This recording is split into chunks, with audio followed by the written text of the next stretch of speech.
Padre Pio never forgot the night he witnessed the great battle for a dying soul. It changed the way he prayed, the way he wept, and the way he looked at every human being walking the earth. But what many people don't know is that God allowed him to witness another battle, one far darker, far heavier, and infinitely more tragic.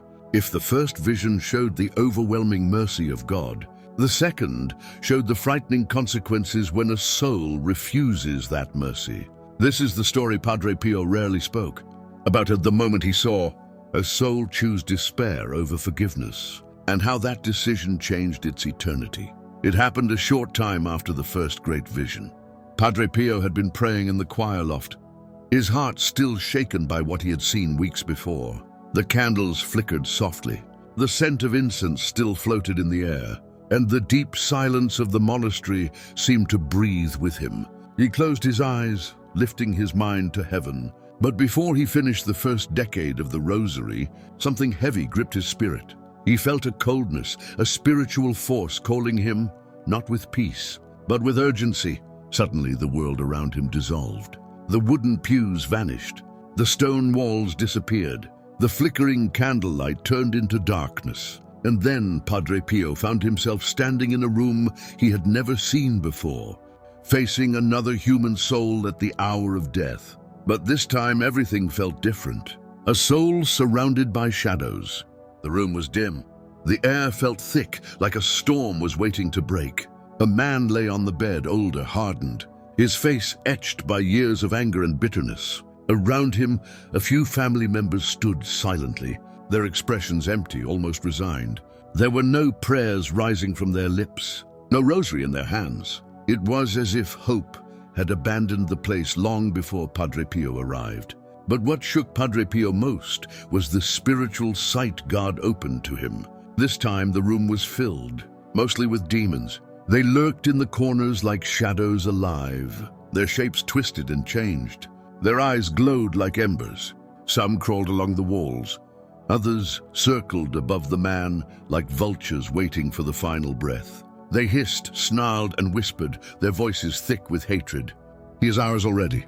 He belongs to us. He has chosen us. Padre Pio looked desperately around the room for angels, for a sign of heavenly warriors ready to defend.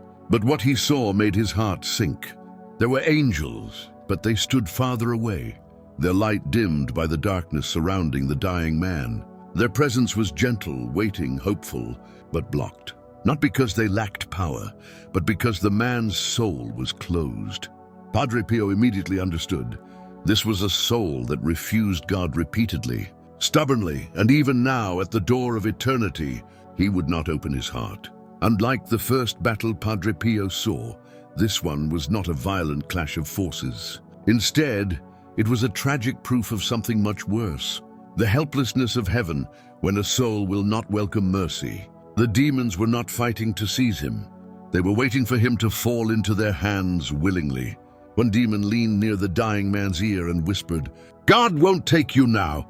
Another hissed, "You have gone too far. There is no forgiveness left for you." The man's eyes flickered. His breath grew ragged. Deep inside his soul, a battle raged, not between angels and demons, but between pride and surrender. Padre Pio saw memories flash through the man's spirit. Betrayals, grudges he never released, people he refused to forgive, sins he excused instead of repented. All his life, he hardened his heart against God, convincing himself there would be time later. But now, at the moment of death, he felt only fear, not of God, but of looking at himself. Padre Pio watched as the demon pressed even closer, whispering, "Don't even try. God doesn't want you." And the worst part? The man believed it. The angels did not give up. They moved closer, though their light seemed to flicker under the weight of the man's despair. One angel extended a hand, as if offering something invisible but precious. Padre Pio felt what it was. Grace, the last grace of a dying soul. The angel whispered, gentle and patient, "Call on him, even now, even with your last breath." For a moment, the man's lips trembled. His eyes shifted upward. A tear formed in the corner of his eye. Padre Pio felt hope rising. Maybe, just maybe, he would say the words that could save him. "Jesus, forgive me. But before the whisper could form, the demons struck with their cruelest weapon, the poison of pride. One demon leaned in and said, "Don't humiliate yourself. You don't need forgiveness." Another added, "You lived your life your way. Don't beg now."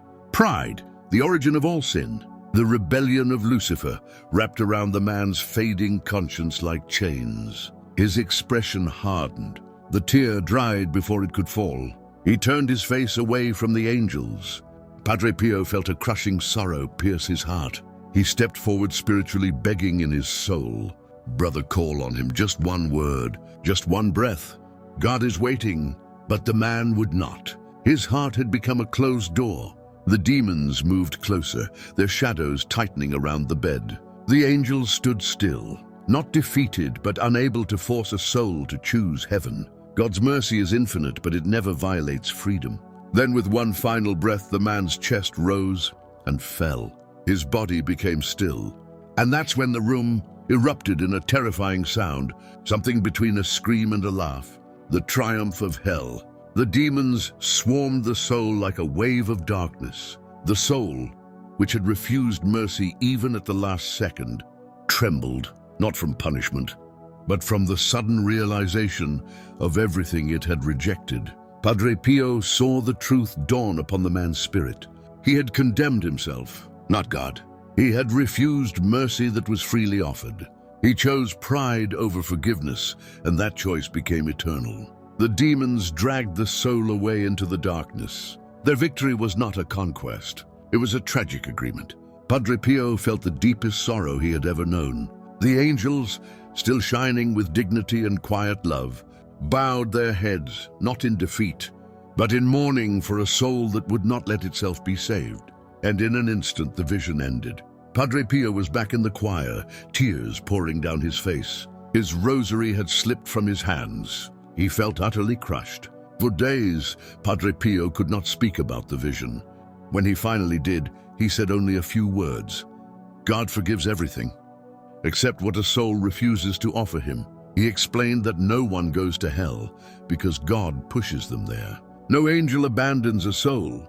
No person is beyond mercy. But mercy must be accepted, even if only with a whisper. The man refused it, and that refusal became his eternity. Padre Pio said, "The gates of hell are locked from the inside." He prayed more intensely for the dying after that day. He begged people never to delay repentance, never to gamble with their souls, never to let pride be the final word of their lives. Because he had seen both battles, one soul saved by a whisper, and one soul lost by silence. Mercy is infinite, but it never violates freedom. When he finally did, he said only a few words. God forgives everything, except what a soul refuses to offer him. He explained that no one goes to hell because God pushes them there. No angel abandons a soul. No person is beyond mercy. But mercy must be accepted, even if only with a whisper. The man refused it, and that refusal became his eternity. Padre Pio said, "The gates of hell are locked from the inside." He prayed more intensely for the dying after that day. He begged people never to delay repentance, never to gamble with their souls, never to let pride be the final word of their lives. Because he had seen both battles, one soul saved by a whisper, and one soul lost by silence. We hope that this video has been to your liking. And if you like it, do not forget to give a like. Share it and subscribe to our channel for more beautiful visions from Padre Pio. And if you want to know more about interesting topics, leave us your comments and suggestions. Until next time.